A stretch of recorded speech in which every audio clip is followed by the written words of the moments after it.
Chapter 1. You don't know about me without you have read a book by the name of The Adventures of Tom Sawyer, but that ain't no matter. That book was made by Mr. Mark Twain, and he told the truth mainly.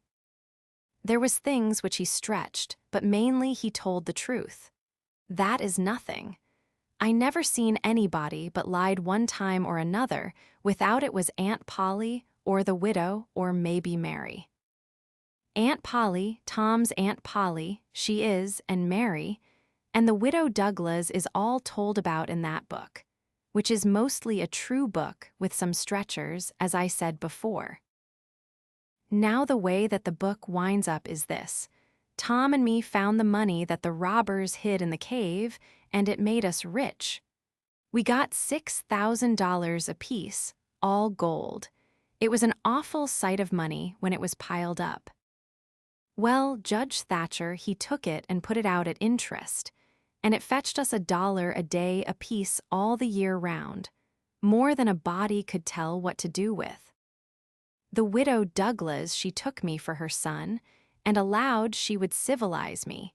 But it was rough living in the house all the time, considering how dismal, regular, and decent the widow was in all her ways.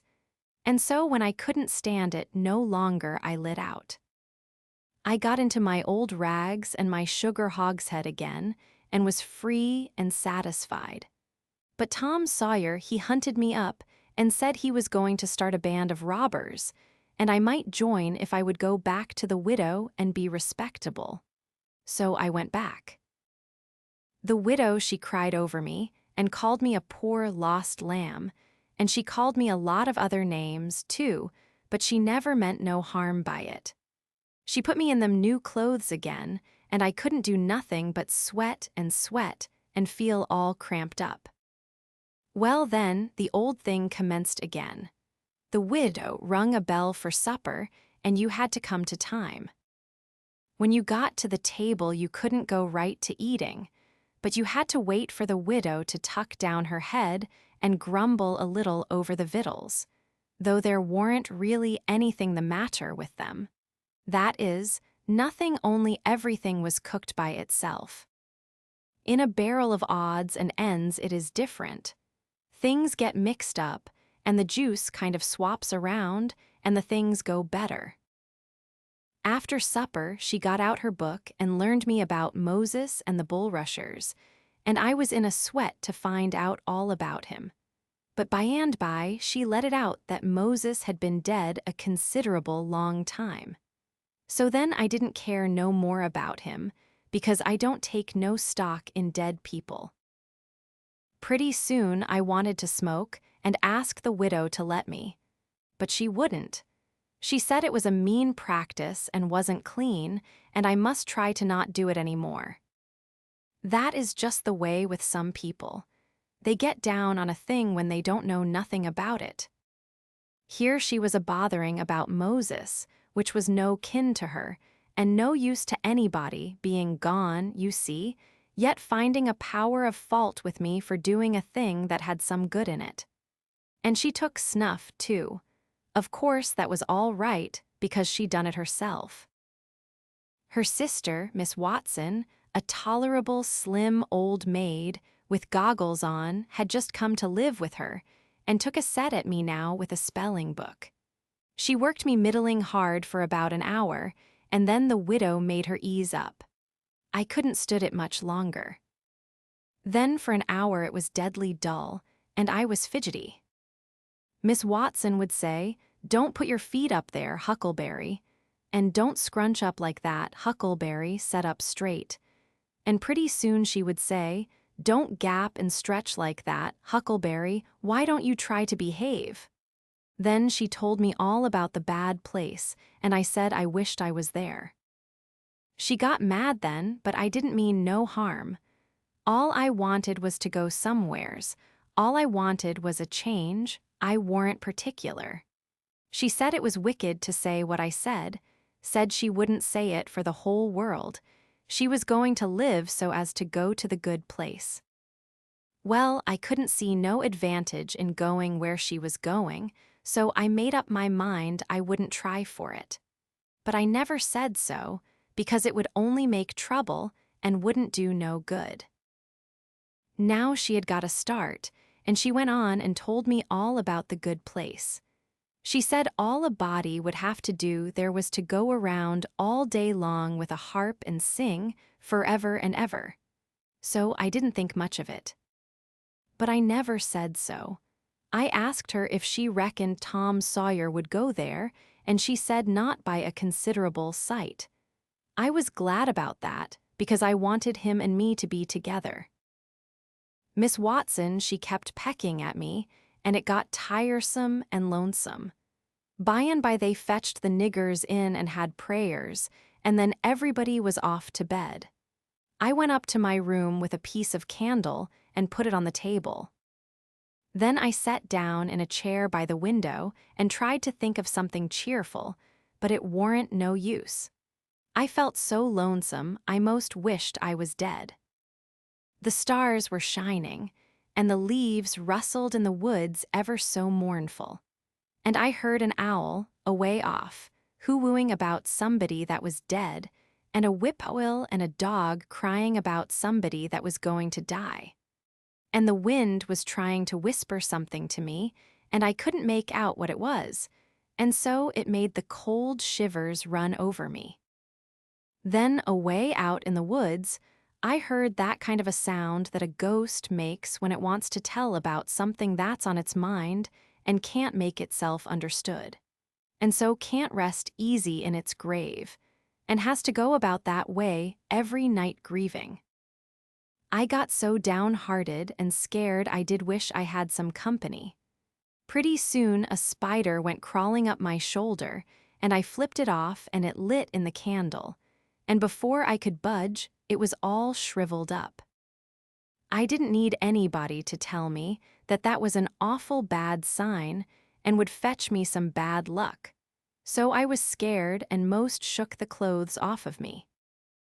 I got up and turned around in my tracks 3 times and crossed my breast every time, and then I tied up a little lock of my hair with a thread to keep witches away. But I hadn't no confidence. You do that when you've lost a horseshoe that you've found, instead of nailing it up over the door. But I hadn't ever heard anybody say it was any way to keep off bad luck when you'd killed a spider. I sat down again, a-shaking all over, and got out my pipe for a smoke. For the house was all as still as death now, and so the widow wouldn't know. Well, after a long time I heard the clock away off in the town go boom, boom, boom, 12 licks, and all still again, stiller than ever. Pretty soon I heard a twig snap down in the dark amongst the trees. Something was a-stirring. I sat still and listened.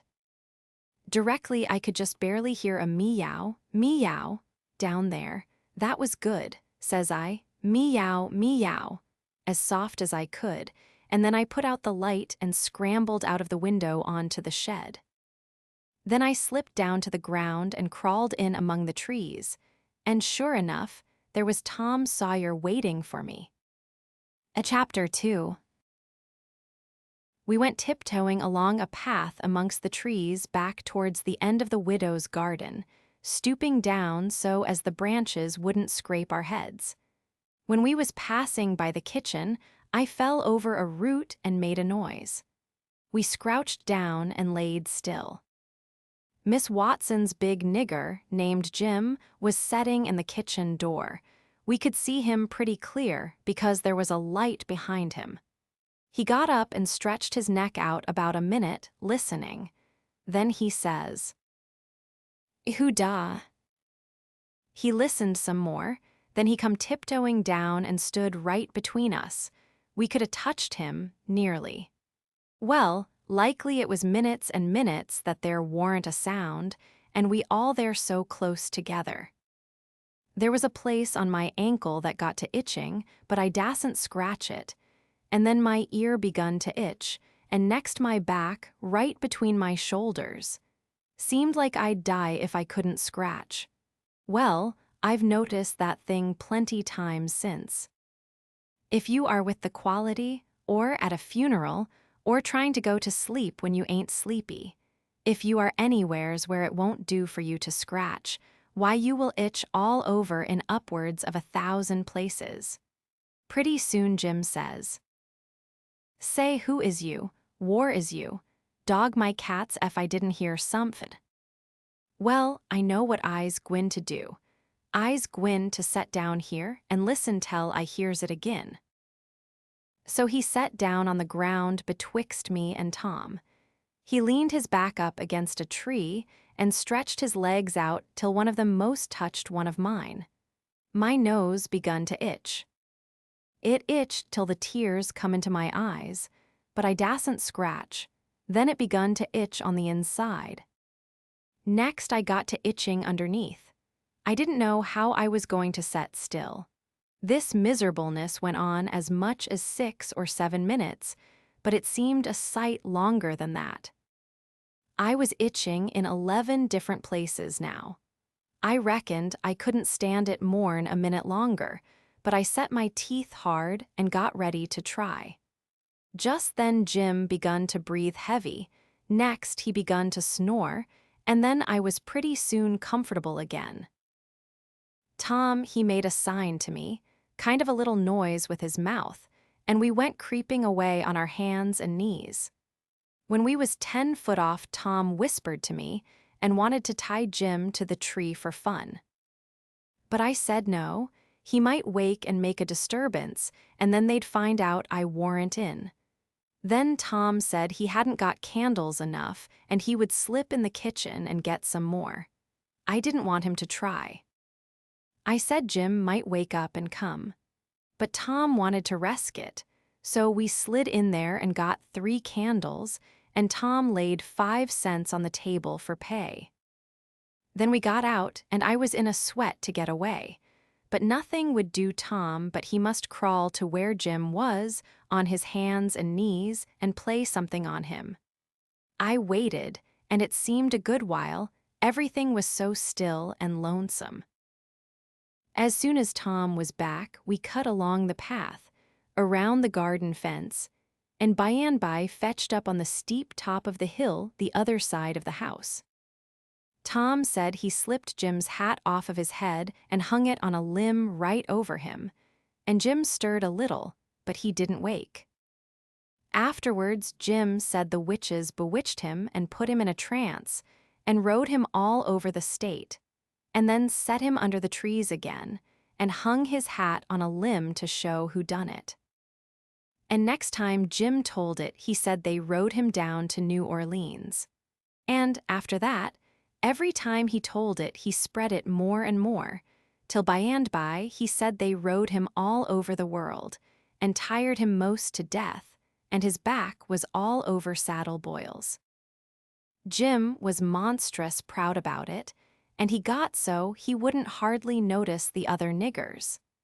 Niggers would come miles to hear Jim tell about it, and he was more looked up to than any nigger in that country. Strange niggers would stand with their mouths open and look him all over, same as if he was a wonder. Niggers is always talking about witches in the dark by the kitchen fire. But whenever one was talking and letting on to know all about such things, Jim would happen in and say, what you know 'bout witches?" And that nigger was corked up and had to take a back seat. Jim always kept that 5-center piece round his neck with a string, and said it was a charm the devil give to him with his own hands, and told him he could cure anybody with it and fetch witches whenever he wanted to just by saying something to it. But he never told what it was he said to it. Niggers would come from all around there and give Jim anything they had just for a sight of that 5-center piece. But they wouldn't touch it because the devil had had his hands on it. Jim was most ruined for a servant because he got stuck up on account of having seen the devil and been rode by witches. Well, when Tom and me got to the edge of the hilltop, we looked away down into the village and could see 3 or 4 lights twinkling, where there was sick folks, maybe, and the stars over us was sparkling ever so fine. And down by the village was the river, a whole mile broad and awful still and grand. We went down the hill and found Joe Harper and Ben Rogers, and 2 or 3 more of the boys, hid in the old tan yard. So we unhitched a skiff and pulled down the river 2.5 miles to the big scar on the hillside and went ashore. We went to a clump of bushes, and Tom made everybody swear to keep the secret, and then showed them a hole in the hill, right in the thickest part of the bushes. Then we lit the candles and crawled in on our hands and knees. We went about 200 yards, and then the cave opened up. Tom poked about amongst the passages and pretty soon ducked under a wall where you wouldn't have noticed that there was a hole. We went along a narrow place and got into a kind of room, all damp and sweaty and cold, and there we stopped. Tom says, "Now we'll start this band of robbers and call it Tom Sawyer's Gang. Everybody that wants to join has got to take an oath and write his name in blood." Everybody was willing, so Tom got out a sheet of paper that he had wrote the oath on and read it. It swore every boy to stick to the band and never tell any of the secrets. And if anybody done anything to any boy in the band, whichever boy was ordered to kill that person and his family must do it, and he mustn't eat and he mustn't sleep till he had killed them and hacked a cross in their breasts, which was the sign of the band. And nobody that didn't belong to the band could use that mark, and if he did, he must be sued. And if he done it again, he must be killed. And if anybody that belonged to the band told the secrets, he must have his throat cut, and then have his carcass burnt up and the ashes scattered all around, and his name blotted off of the list with blood and never mentioned again by the gang, but have a curse put on it and be forgot forever. Everybody said it was a real beautiful oath and asked Tom if he got it out of his own head. He said some of it, but the rest was out of pirate books and robber books, and every gang that was high-toned had it. Some thought it would be good to kill the families of boys that told the secrets. Tom said it was a good idea, so he took a pencil and wrote it in. Then Ben Rogers says, "Here, S. Huck Finn, he hain't got no family. What you going to do 'bout him?" "Well, hain't he got a father?" says Tom Sawyer. "Yes, he's got a father, but you can't never find him these days. He used to lay drunk with the hogs in the tan yard, but he hain't been seen in these parts for a year or more." They talked it over, and they was going to rule me out, because they said every boy must have a family or somebody to kill, or else it wouldn't be fair and square for the others. Well, nobody could think of anything to do. Everybody was stumped and sat still. I was most ready to cry, but all at once I thought of a way, and so I offered them Miss Watson. They could kill her. Everybody said, "Oh, she'll do. That's all right. Huck can come in." Then they all stuck a pin in their fingers to get blood to sign with, and I made my mark on the paper. "Now," says Ben Rogers, "what's the line of business of this gang?" "Nothing, only robbery and murder," Tom said. "But who are we going to rob? Houses or cattle or—" "Stuff, stealing cattle and such things ain't robbery, it's burglary," says Tom Sawyer. "We ain't burglars. That ain't no sort of style. We are highwaymen. We stop stages and carriages on the road, with masks on, and kill the people and take their watches and money." "Must we always kill the people?" "Oh, certainly. It's best. Some authorities think different, but mostly it's considered best to kill them, except some that you bring to the cave here and keep them till they're ransomed." "Ransomed? What's that?" "I don't know, but that's what they do. I've seen it in books, and so of course that's what we've got to do. But how can we do it if we don't know what it is? Why, blame it all, we've got to do it. Don't I tell you it's in the books? Do you want to go to doing different from what's in the books and get things all muddled up? Oh, that's all very fine to say, Tom Sawyer, but how in the nation are these fellows going to be ransomed if we don't know how to do it to them? That's the thing I want to get at. Now, what do you reckon it is? Well, I don't know. But perhaps if we keep them till they're ransomed, it means that we keep them till they're dead. Now that's something like, that'll answer. Why couldn't you said that before? We'll keep them till they're ransomed to death. And a bothersome lot they'll be, too, eating up everything and always trying to get loose. How you talk, Ben Rogers. How can they get loose when there's a guard over them, ready to shoot them down if they move a peg? A guard? Well, that is good. So somebody's got to set up all night and never get any sleep, just so as to watch them. I think that's foolishness. Why can't a body take a club and ransom them as soon as they get here? Because it ain't in the books, so that's why. Now, Ben Rogers, do you want to do things regular or don't you?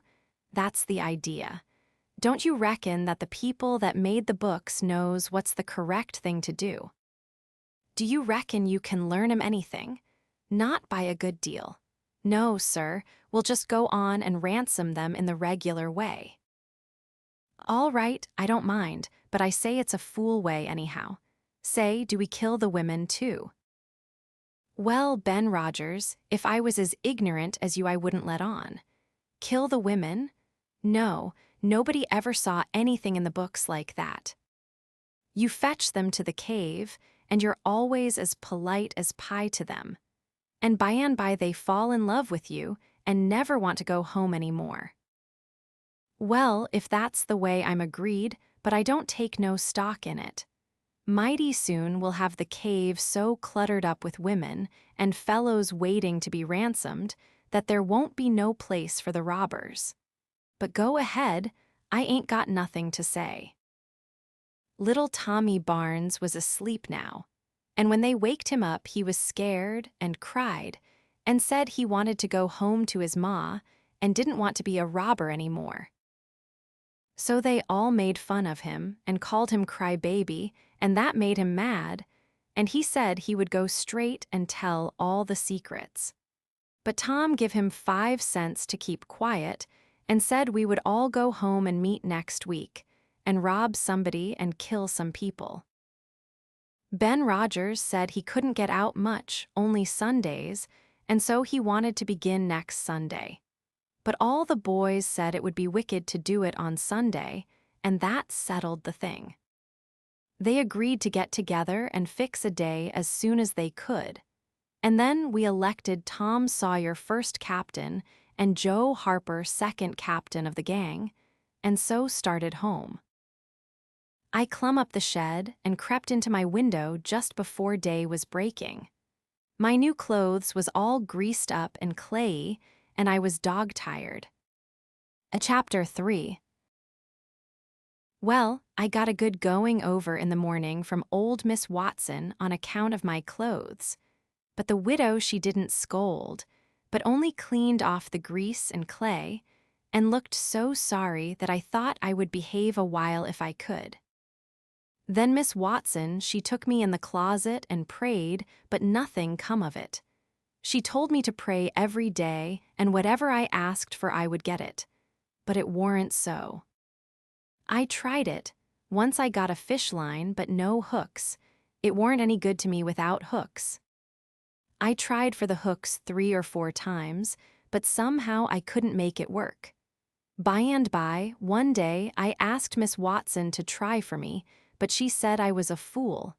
She never told me why, and I couldn't make it out no way. I sat down one time back in the woods and had a long think about it. I says to myself, if a body can get anything they pray for, why don't Deacon Wynne get back the money he lost on pork? Why can't the widow get back her silver snuff box that was stole? Why can't Miss Watson fat up?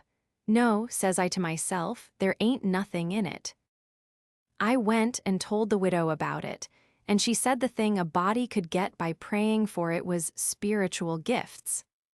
This was too many for me, but she told me what she meant. I must help other people, and do everything I could for other people, and look out for them all the time, and never think about myself. This was including Miss Watson, as I took it. I went out in the woods and turned it over in my mind a long time, but I couldn't see no advantage about it, except for the other people. So at last I reckoned I wouldn't worry about it any more, but just let it go. Sometimes the widow would take me one side and talk about providence in a way to make a body's mouth water. But maybe next day Miss Watson would take hold and knock it all down again. I judged I could see that there was two providences, and a poor chap would stand considerable show with the widow's providence, but if Miss Watson's got him, there warn't no help for him any more. I thought it all out, and reckoned I would belong to the widow's if he wanted me, though I couldn't make out how he was a-going to be any better off then than what he was before, seeing I was so ignorant and so kind of low-down and ornery. Pap he hadn't been seen for more than a year, and that was comfortable for me. I didn't want to see him no more. He used to always whale me when he was sober and could get his hands on me, though I used to take to the woods most of the time when he was around. Well, about this time he was found in the river drownded, about 12 mile above town, so people said. They judged it was him anyway. Said this drownded man was just his size and was ragged and had uncommon long hair, which was all like Pap. But they couldn't make nothing out of the face, because it had been in the water so long it warn't much like a face at all. They said he was floating on his back in the water. They took him and buried him on the bank, but I warn't comfortable long, because I happened to think of something. I knowed mighty well that a drownded man don't float on his back, but on his face. So I knowed then that this warn't Pap, but a woman dressed up in a man's clothes, so I was uncomfortable again. I judged the old man would turn up again by and by, though I wished he wouldn't. We played robber now and then about a month, and then I resigned. All the boys did. We hadn't robbed nobody, hadn't killed any people, but only just pretended. We used to hop out of the woods and go charging down on hog drivers and women in carts taking garden stuff to market, but we never hived any of them. Tom Sawyer called the hogs ingots, and he called the turnips and stuff jewelry, and we would go to the cave and powwow over what we had done, and how many people we had killed and marked. But I couldn't see no profit in it. One time Tom sent a boy to run about town with a blazing stick, which he called a slogan, which was the sign for the gang to get together. And then he said he had got secret news by his spies that next day a whole parcel of Spanish merchants and rich Arabs was going to camp in Cave Hollow with 200 elephants, and 600 camels, and over 1,000 Sumter mules, all loaded down with diamonds, and they didn't have only a guard of 400 soldiers. And so we would lay an ambuscade, as he called it, and kill the lot and scoop the things. He said we must slick up our swords and guns and get ready. He never could go after even a turnip cart, but he must have the swords and guns all scoured up for it, though they was only lath and broomsticks, and you might scour at them till you rotted, and then they warn't worth a mouthful of ashes more than what they was before. I didn't believe we could lick such a crowd of Spaniards and Arabs, but I wanted to see the camels and elephants, so I was on hand next day, Saturday, in the ambuscade. And when we got the word, we rushed out of the woods and down the hill. But there weren't no Spaniards and Arabs, and there weren't no camels nor no elephants. It weren't anything but a Sunday school picnic, and only a primer class at that. We busted it up and chased the children up the hollow, but we never got anything but some doughnuts and jam, though Ben Rogers got a rag doll and Joe Harper got a hymn book and a tract. And then the teacher charged in and made us drop everything and cut. I didn't see no diamonds, and I told Tom Sawyer so. He said there was loads of them there anyway, and he said there was Arabs there, too, and elephants and things. I said, why couldn't we see them then? He said if I weren't so ignorant, but had read a book called Don Quixote, I would know without asking. He said it was all done by enchantment. He said there was hundreds of soldiers there, and elephants and treasure and so on, but we had enemies which he called magicians, and they had turned the whole thing into an infant Sunday school just out of spite.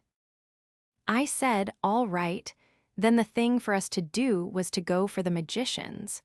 Tom Sawyer said I was a numbskull. Why, said he, a magician could call up a lot of genies, and they would hash you up like nothing before you could say Jack Robinson. They are as tall as a tree and as big around as a church. Well, I says, s'pose we got some genies to help us. Can't we lick the other crowd then?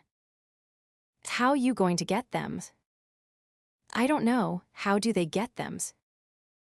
Why, they rub an old tin lamp or an iron ring, and then the genies come tearing in, with the thunder and lightning a-ripping around and the smoke a-rolling, and everything they're told to do they up and do it.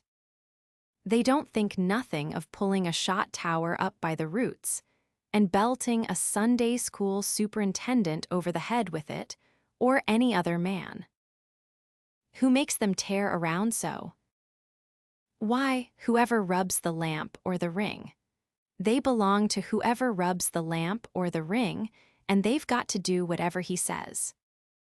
If he tells them to build a palace 40 miles long out of diamonds, and fill it full of chewing gum, or whatever you want, and fetch an emperor's daughter from China for you to marry, they've got to do it. And they've got to do it before sunup next morning, too. And more, they've got to waltz that palace around over the country wherever you want it, you understand. Well, says I think they are a pack of flatheads for not keeping the palace themselves, 'stead of fooling them away like that. And what's more, if I was one of them, I would see a man in Jericho before I would drop my business and come to him for the rubbing of an old tin lamp. How you talk, Huck Finn. Why, you'd have to come when he rubbed it, whether you wanted to or not. What, and I as high as a tree and as big as a church? All right, then, I would come, but I lay I'd make that man climb the highest tree there was in the country. Shucks, it ain't no use to talk to you, Huck Finn. You don't seem to know anything, somehow perfect Safed. I thought all this over for 2 or 3 days, and then I reckoned I would see if there was anything in it. I got an old tin lamp and an iron ring, and went out in the woods and rubbed till I sweat like an Injun, calculating to build a palace and sell it. But it warn't no use, none of the genies come. So then I judged that all that stuff was only just one of Tom Sawyer's lies. I reckoned he believed in the Arabs and the elephants, but as for me, I think different. It had all the marks of a Sunday school.